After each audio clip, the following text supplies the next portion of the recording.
Kebudayaan dalam Islam adalah hasil olah akal, budi, cipta, rasa, karsa, dan karya manusia yang tidak terlepas dari nilai-nilai ketuhanan. Disinilah agama berfungsi untuk membimbing manusia dalam mengembangkan akal budinya, sehingga dapat menghasilkan kebudayaan yang sesuai ajaran Islam. Kebudayaan adalah kumpulan segala usaha dan upaya manusia yang menurut ahli budaya, kata kebudayaan merupakan gabungan dari dua kata, yaitu budi dan daya. Budi mengandung makna akal, pikiran, paham, pendapat, ikhtiar, dan perasaan. Sedangkan daya mengandung makna tenaga, kekuatan, dan kesanggupan.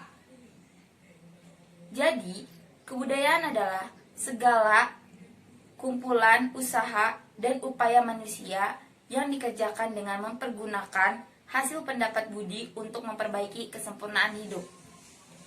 Al-Quran memandang kebudayaan itu sebagai suatu proses dan meletakkan kebudayaan sebagai ekstensi hidup manusia, sehingga kebudayaan menjadi suatu totalitas kegiatan manusia yang meliputi kegiatan akal hati dan tubuh yang menyatu dalam suatu perbuatan. Oleh karena itu, secara umum, kebudayaan dapat dipahami sebagai hasil akal, budi, cipta, rasa, karsa, dan karya manusia. Ia tidak mungkin terlepas dari nilai-nilai kemanusiaan, namun bisa jadi lepas dari nilai-nilai ketuhanan. Cukup sekian materi yang saya sampaikan dan dilanjutkan oleh rekan saya. Terima kasih. Prinsip-prinsip kebudayaan dalam Islam. Islam datang untuk mengatur dan membimbing masyarakat menuju kepada kehidupan yang baik dan seimbang. Dengan demikian, Islam tidaklah datang untuk menghancurkan budaya yang telah dianut suatu masyarakat. Akan tetapi, dalam waktu yang bersamaan, Islam menginginkan agar umat manusia ini jauh dan terhindar dari hal-hal yang tidak bermanfaat dan membawa keburukan di dalam kehidupannya. Sehingga Islam perlu meluruskan dan membimbing kebudayaan yang berkembang di masyarakat menuju kebudayaan yang beradab dan berkemajuan, serta mempertinggi derajat kemanusiaan. Prinsip-prinsip kebudayaan menurut Islam meliputi hal-hal sebagai berikut. 1. Menghormati akal. 2. Memotivasi untuk menuntut dan meningkatkan ilmu. 3. Menghindari taklid buta. 4. Tidak mengakibatkan kerusakan. Adapun karakteristik kebudayaan Islam menurut Yusuf Qaradawi adalah 1. Robaniyah, bernuansa ketuhanan. 2. Akhlakiyah, perilaku baik dan buruk menurut Islam. 3. Insaniyah, memiliki nilai-nilai kemanusiaan. 4. Alamiah, bersifat terbuka. 5. Tasamuh, egaliter. 6. Tanawu, beraneka warna. 7. Wasatiyah, bersifat moderat. 8. Takamul, terpadu. 9. Bangga terhadap diri sendiri. Assalamualaikum warahmatullahi wabarakatuh. Saya di sini akan menjelaskan materi tentang perkembangan kebudayaan Islam. Ada banyak sekali faktor penyebab kebudayaan Islam, yaitu kita ambil dua saja, ada faktor internal dan juga faktor eksternal. Faktor internal ini sendiri berasal dari kebiasaan dan juga biasanya peradaban yang ada di sana, masyarakat tersebut. Lalu ada pula dari faktor eksternal. Faktor eksternalnya ini sendiri ada penjabaran lebih dalam tentang faktor internal tersebut. Lalu kita apabila membicarakan tentang sejarah peradaban, tidak lepas dari yang namanya sejarah intelektual Islam. Sejarah intelektual Islam ini sendiri terdiri atas 3 zaman, yaitu zaman klasik yang terjadi pada tahun 650 sampai 1250 Masehi. Lalu ada juga masa pertengahan yang terjadi tahun 1250 sampai 1800 Masehi, dan juga masa modern yaitu tahun 1800 Masehi sampai dengan saat ini.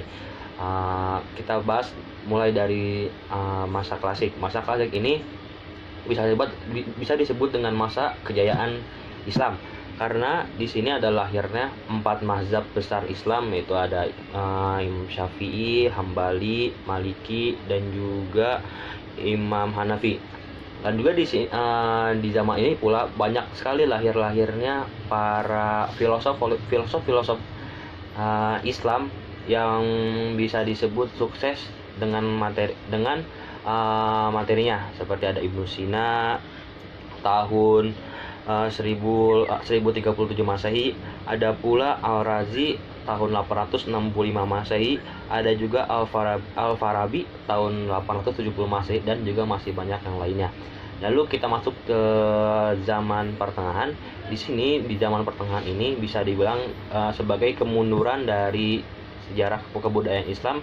Mengapa? Karena di sini filsafat-filsafat tentang Islam banyak sekali yang dibantahkan dan juga bisa dibilang tidak dipercayai oleh banyak orang, karena mereka lebih mempercayai teori-teori yang berkembang dari barat dan juga timur.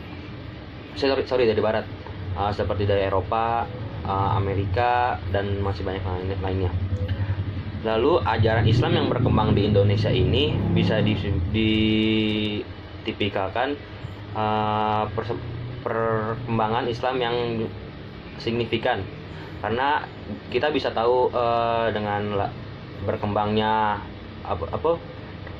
agama budaya Islam di Indonesia, khususnya di Jawa, dengan persebaran yang dilakukan oleh Wali Songo, dan juga runtuhnya kerajaan-kerajaan seperti Hindu Buddha yang membuat perkembangan Islam di Indonesia itu signifikan, sangat pesat. Namun perkembangan kebudayaan Islam di Indonesia ini banyak sekali kontroversial bagi masyarakat timur, seperti dari Arab dan juga negara-negara Islam lainnya. Kenapa disebut kontroversial? Karena di Indonesia ini ada sekali kebudayaan yang tidak diajarkan oleh Rasulullah, seperti lahirnya Rasulullah SAW, ada juga Isra Miraj, Muharraman, dan masih banyak lainnya. Namun dari riwayat Rasulullah SAW, Islam itu membiarkan beberapa adat kebiasaan manusia yang tidak bertentangan dengan syariat dan adab-adab Islam, atau tidak sejalan dengan Islam, tapi dengan syarat itu tidak haram hukumnya, dan juga tidak menyekutukan Allah. Jadi selama adat dan budaya itu masih sejalan dengan konteks agama Islam atau tidak bertentangan, maka itu diperbolehkan. Yang ada di Indonesia dan diperbolehkan dan hukumnya dalam Islam. 1. Selamatan kehamilan. Seperti 3 bulan atau 7 bulan dalam ajaran Islam itu tidak ada perkara baru, karena dalam agama semua perkara baru adalah bid'ah, dan bid'ah itu termasuk kesesatan Rasulullah SAW. Rasulullah SAW bersabda yang artinya, jauhilah semua perkara baru, karena semua perkara baru dalam agama adalah bid'ah, dan bid'ah itu termasuk kesesatan Rasulullah SAW. Yang kedua yaitu nyandran dosalan. Nyandran dosalan yaitu satu di antara sekian banyak tradisi di daerah Tanah Jawa, pada umumnya di daerah Gunung Kidul, khususnya Rasul dan Taunya, Drana, atau disebut juga dengan bersih desa. Banyak orang menganggap ritual ini mereka lakukan di hari yang sudah mereka tentukan, dan mereka mendatangi makam-makam leluhur, wali, dan orang soleh, dan menurutnya bagian tempat mencari berkah. Yang ketiga yaitu tahlil. Tahlil dalam bahasa Arab menyebutkan kalimat syahadat, yaitu la ilaha illallah. Dalam konteks Indonesia, tahlil menjadi sebuah istilah untuk menyebut rangkaian kegiatan doa yang diselenggarakan dalam rangka doa keluarga penguburan. Terkadang acara ini dilakukan sebelum penguburan mayit, kemudian berlangsung setiap hari ke-7, 40, dan 100 hari. Untuk selanjutnya, acara tersebut diadakan setiap tahun setelah hari kematian si mayit.